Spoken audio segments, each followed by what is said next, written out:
Hello and welcome to Football is Live, episode 10, the next instalment on this Thursday evening.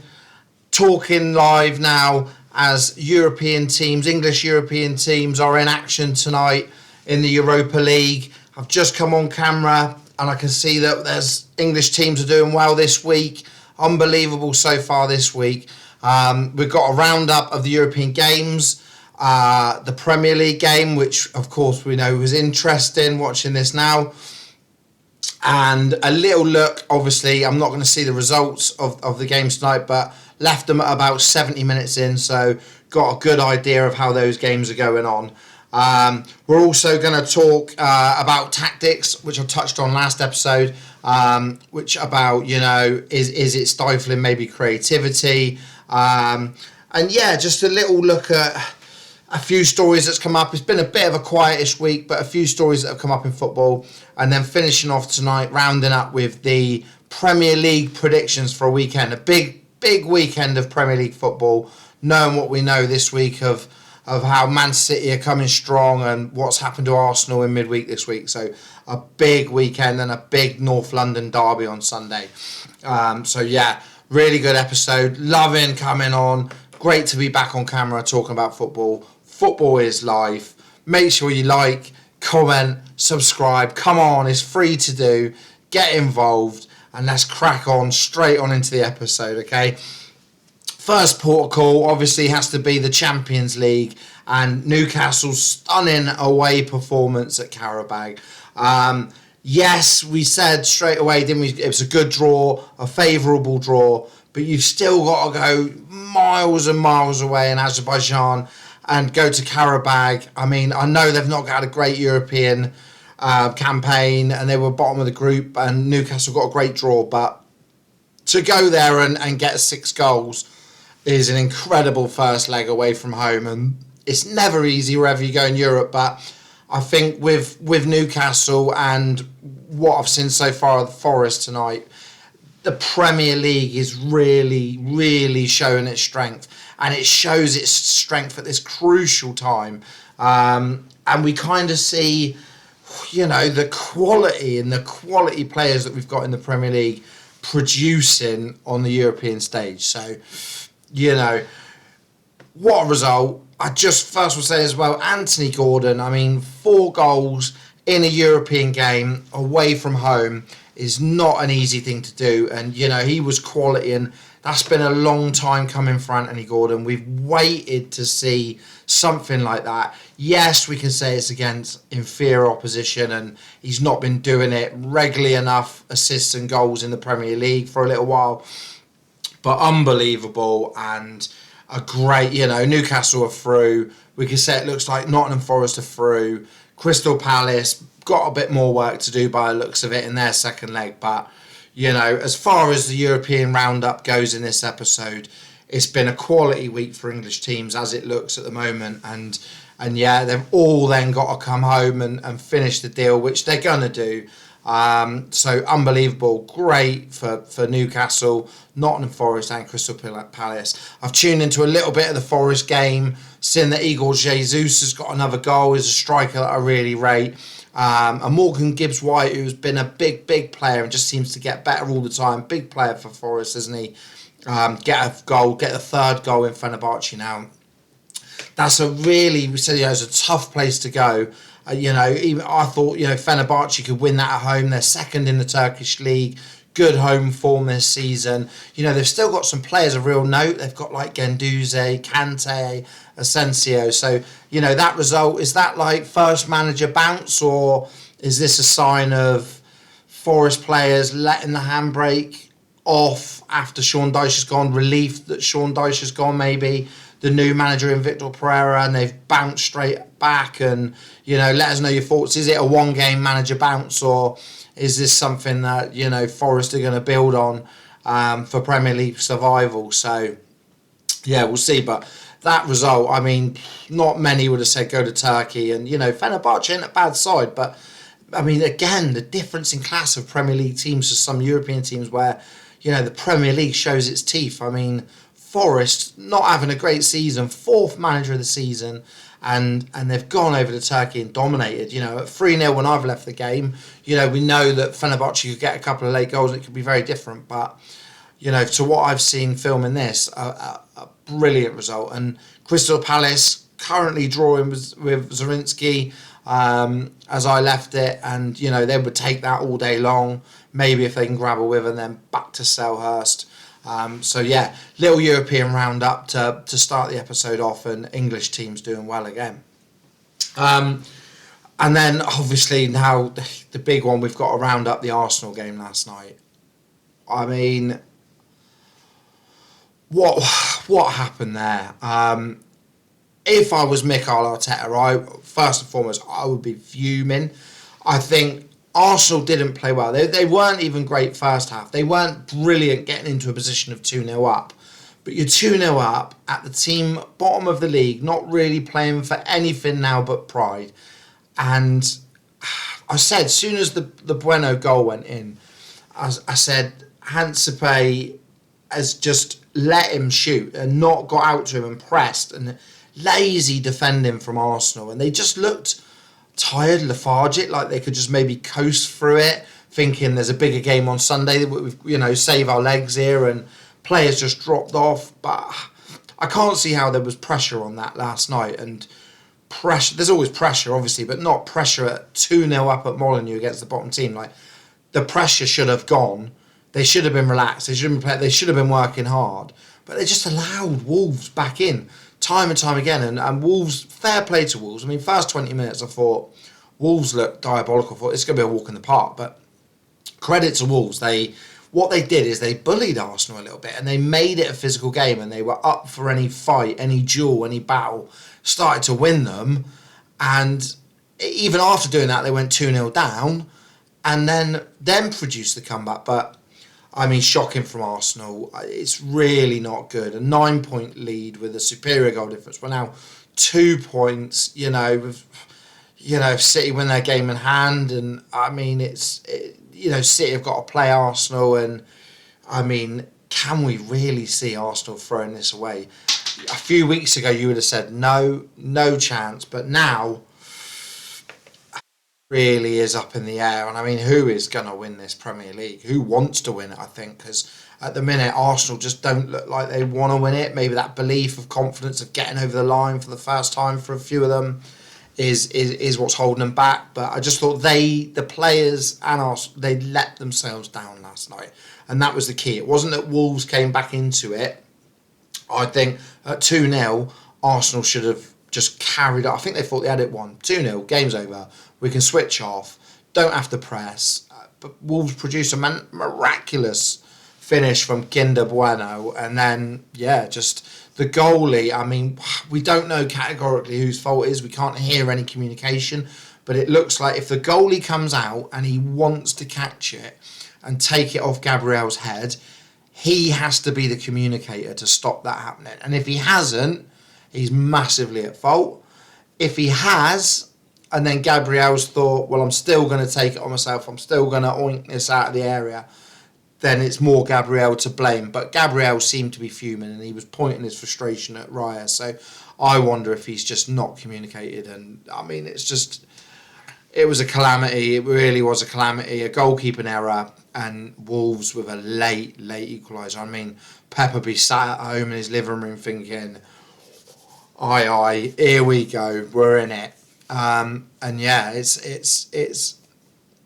It's going to be really interesting to see what happens on the weekend, how much that affects Arsenal, because if they'd have won last night, you definitely would have fancied them winning at Spurs. But now that Spurs game, it's already massive. It's a North London derby. Spurs will be with, the new manager. They will be up for it anyway.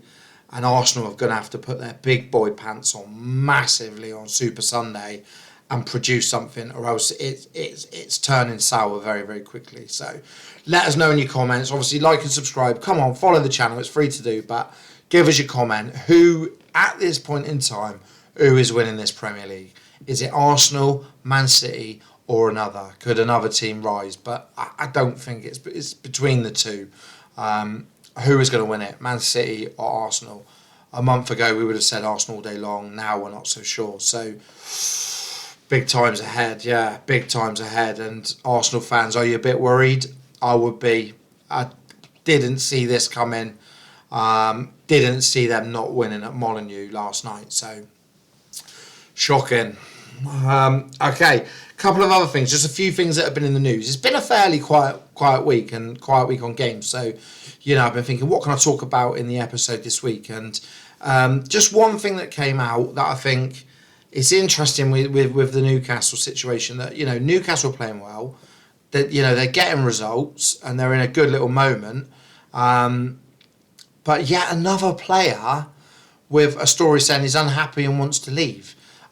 In Walter. Now, he's only just come in, young German. It could be the culture. It could be that there's whispers being put out there. But I just wonder, after Christmas to the summer, it always seems to happen that the unsettled players and the unsettling of players, those stories seem to be leaked. They seem to come out, like prepping for the summer, prepping for a move. Now, Bayern Munich may well be interested. It's going to take a lot of money to, because Newcastle forked out a lot of money. So it takes a lot of money to get him. So it's already a big transfer, which is complex. But I just wonder about the role of agents in football and whether this is, there's a lot of money in it for agents and there's a lot of money for transfers. So if you have a player and you're an agent, and I know this, that you are, any agent can come on and tell me I'm wrong, comment if you watch it. But an agent would make more money from a player moving and getting transferred during their career, if you represent them, than you would by just getting a percentage of looking after that player and taking a percentage of the wages. They would take a percentage of the wages, no doubt, for representation, but they would also get a signing on fee if they put their player to another team. So if you're an agent of a top player now, and they're already making obviously great money, we pay so many millions to agents across football. Even in lower leagues in England, that agents are getting good fees. But that agent earns more for the more transfers of that player during his career, because they'll get his wages, a percentage, and they also get a percentage of doing the deal to help the transfer. So if you're an agent, this is what happens now. Agent will tap players around, surely, to say, yeah, so-and-so's not happy, or yeah, we can leak a story and that player might go. And if Walter goes to Bayern Munich for 80 million or whatever, the agent gets another percentage of that fee on top of the ongoing wages for representing the player. So I do think that's kind of like the hidden, well, not hidden, but like secret underlying. It's an uneasy feeling in football that these players can have their careers not maybe dictated to or persuaded to it's time for a transfer. So yeah, is Walter unhappy actually, or is it the work of other people, his team around him, saying, look, you can go back to Germany, they'll buy you. Definitely, maybe if Harry Kane's move, we want Walter in. You don't know, but you just know that there's money talks. Money runs football. Television money, obviously, because we watch the product.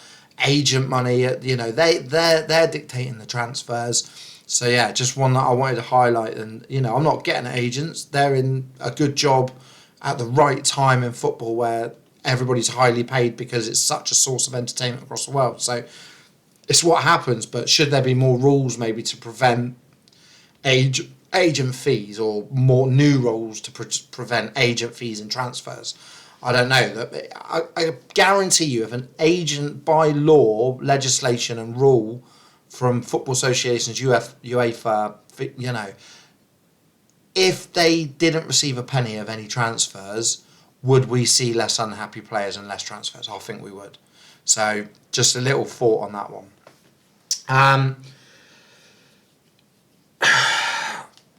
Okay, so stories as well, just...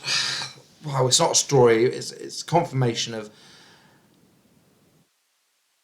does a player have a right to have a go at another player? And we see this in football all the time, and it's something that irritated me, that Newcastle win 6-1. Okay, they win 6-1 the other night, playing really well. Gordon scores 4, one of them a penalty, but we have a situation where the penalty is going to be taken, and we have an argument and a fallout between Anthony Gordon, Kieran Trippier. Trippier's like, whatever, club captain, like, there's a hierarchy of a leadership group or a captain's role, or I get it. But the lad's on fire. You're not going to lose the game. You know, we've had it in the past with players falling out over who's going to take the penalty now. They're supposed to be men. They're not children. Like, it's so awful to see two players falling out about who's going to take the penalty. Now, whether that has been decided before the game, like, he's our penalty taker, and then because Gordon scored a few goals, he wants to score a fourth, and he wants to take it, and that stems a problem, I don't know. But even if that does, it doesn't look good on the football pitch when people are paying thousands to go and watch you, travelling abroad to see two players falling out when you're 3-1 up or 3-0 up at the time in European football. So Trippier, Gordon, cut it out. Other players that have done this in the past didn't cut it out. It's just leaves such a bad taste, and I never want to get onto Newcastle because I like Newcastle Club, an amazing club. I've said it before, amazing fans. I don't want the Geordies on my back, but if it was another team, I'd be saying it. I'd be saying it if it was Arsenal at the weekend or, you know, Aston Villa at the weekend. That you just can't have that, and it's just there's too much of this pettiness. And cut out the pettiness. Grow up, lads. If he wants to take the penalty, you know, or if there's a designated penalty taker, leave it to the designated penalty taker, but don't fall out on the pitch and then walking off the pitch. Leave it until the locker room when it gets done. Yeah, it makes something for me to talk about and something for all football pundits to talk about, but it isn't a good look. It's not mature, and it just looks petty in football. So cut it out, boys. I just wanted to do that one quick because it is frustrating. It's like kids on a playground. You're all on like 100, 200 grand a week. Get on with it. It's your profession. Put the ball down, take the pen. If there's anything to be said after, say it after the event. And I'm sure Eddie Howe probably thought exactly the same as I do. Not now, not during the event, when we're trying to get through in a competition. All right, but that's it from me now.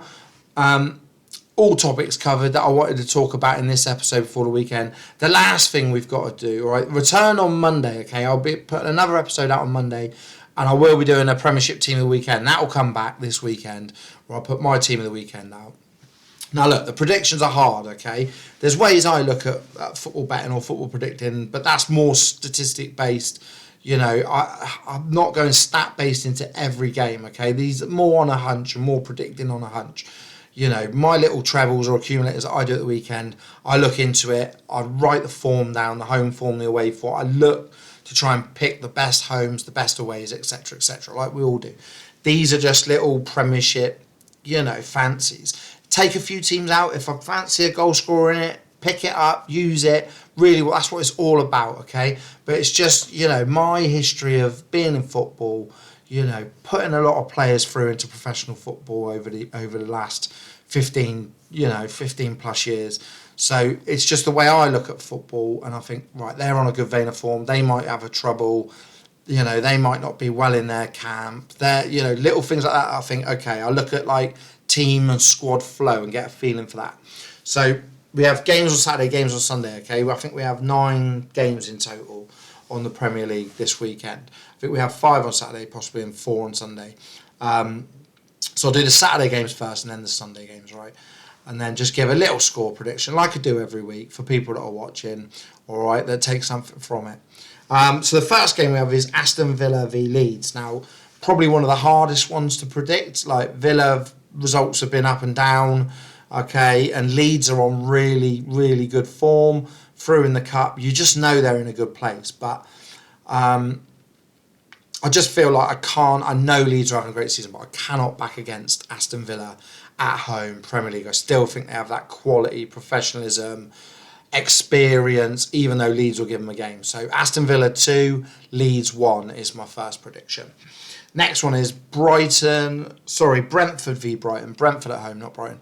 Brentford v Brighton. Now, again, two sides that have, one side having a slightly better season than the other, but two established Premier League teams that are the kings of recruitment on more of a shoestring budget, obviously. I just think Brentford have rested in the cup players, and Brighton had a tough one at Anfield, and they come back. Yes, they've had a bit more days to recover, but I think Brentford are in a fine moment.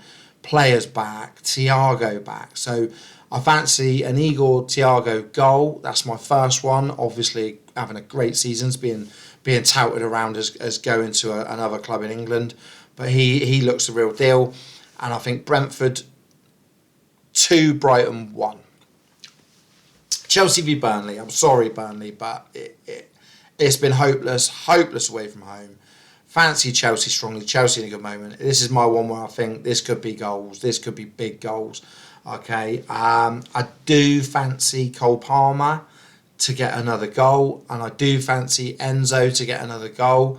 I do think there'll be a lot of goals for Chelsea. So add those to Igor Thiago. All right, and I'm going for Chelsea 5, Burnley 0. West Ham v Bournemouth. Now this is tricky because West Ham are in good little moments. They're looking good and they're really like putting the pressure on to stay in the Premier League. And Bournemouth should never be underestimated. And I think Bournemouth always do all right at West Ham. And I just like Bournemouth. I think they're solid. I think they've got players. I like Ryan. I can see him causing West Ham problems. I think it's going to be a high-scoring game. I don't want to say it's going to be Bournemouth to win because I think West Ham are in a good moment, but I don't see Bournemouth losing. That was my biggest tip is the Bournemouth double chance here because I think you'll get the most value or draw no bet for Bournemouth. So I do fancy Bournemouth.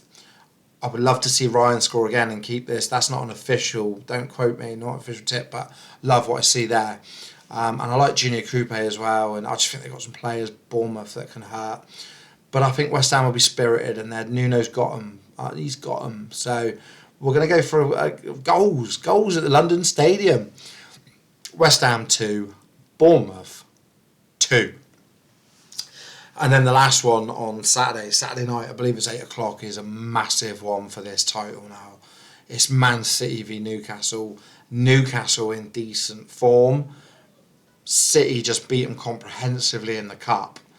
And City playing before Arsenal, I think, is a massive advantage this weekend because they're kind of like, right, we're chasing, we can apply the pressure. That's what the team talk's going to be. We do our job and just see how Arsenal react.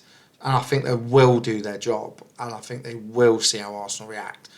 And I do think some menu for another goal. So there's a few goal scorers here people can pick out. A couple of doubles, something like that. Even first goal scorers, as a Yankee or something like that. But Semenyo to score, and I think Man City 3, Newcastle 1. And then we go on to Super Sunday. Obviously, the biggest game last on Sunday at 4:30. But because of Europe, we've got a few games on the Sunday with the teams playing tonight. And the first one is Crystal Palace versus Wolves. Obviously, Wolves have had a great. Just double check. Yeah, Wolves. Wolves have had a good week there. Getting that result is a massive lift going into the Palace game. And I still think Palace are not quite where they need to be. I still think they could be unpredictable. I know Wolves got nothing to play for. And you could easily say, it's Craig, it's Palace all day at home. But I think Wolves are going to have a little bit. I think they're going to have a bit of a go again. And I think Strand Larsen could get another goal. It's another goal. I didn't know that I'd be saying all these goal scorers, but he could. But I'm going to go Palace 1, Wolves 1, and Wolves to get something on the weekend. Up the Wolves. The strength of the Wolf is in the pack. Go on the Wolves. And then, one there. They got Nottingham Forest versus Liverpool. Forest going to Turkey to travel back late tonight. Won't be in Saturday. Train Saturday. Trying to give an argument here for Forest. I do think Liverpool are going to be too much for Forest on the weekend, on Sunday. I think they're going to be good. Do we go Szoboszlai, another goal? Get on, Szoboszlai. He's been unbelievable. Could be another goal scorer there. Forest, sorry. I'm just going to go with a real hunch on this one. Nottingham Forest 1, they get a goal. Liverpool 2. Just going to have a little bit too much. And we're going to see Liverpool continue on the way back. And then Sunderland v Fulham. Don't know why this is on Sunday. It's an interesting one. Because obviously none of them have played in Europe this week. So it's just interesting that's not on Saturday. It's an extra one on Sunday. Must be a reason. Fulham doing okay. Got players that can affect the game. I just don't think they do it enough away from Craven Cottage as they do at home. And Sunderland have got a great home record. I know they lost it last time out against Liverpool, but Sunderland too much to continue a good season. I think Sunderland 2, Fulham 1. And the last one, what I want to finish the episode on is, we could talk about this for 10 minutes. I'm not going to, because the episode is already there. It's been a great episode. But to finish off, can Arsenal... I think it'll be easier for Arsenal if City lose Saturday, they go into it feeling 10 stone lighter. I really do, if City don't get a win. I think Arsenal tend to think it's our chance. But I think because City will get the win, it's going to be one of them then where there's going to be more pressure. But I just don't see Tottenham being able to beat them at home. I think, weirdly, Tottenham would have more chance of upsetting them at the Emirates. So, sorry Spurs fans, but I think Arsenal are going to take it and they're just going to keep rolling now. And both Man City and Arsenal are going to roll. And it could go to the final day, which would be unbelievable entertainment. Unbelievable for this channel if it goes to the final weekend. That's what I want, really. It'd be unbelievable. But yeah, I'm going to go Tottenham 1, Arsenal 2. All right, that's a wrap for this week. Stay safe, everyone. Be good. If you're playing football, watching football on the weekend, enjoy it, all right? Like, comment, and subscribe. Come on, it's free to do. Episode 10 done. Stay safe, everyone. Cheers.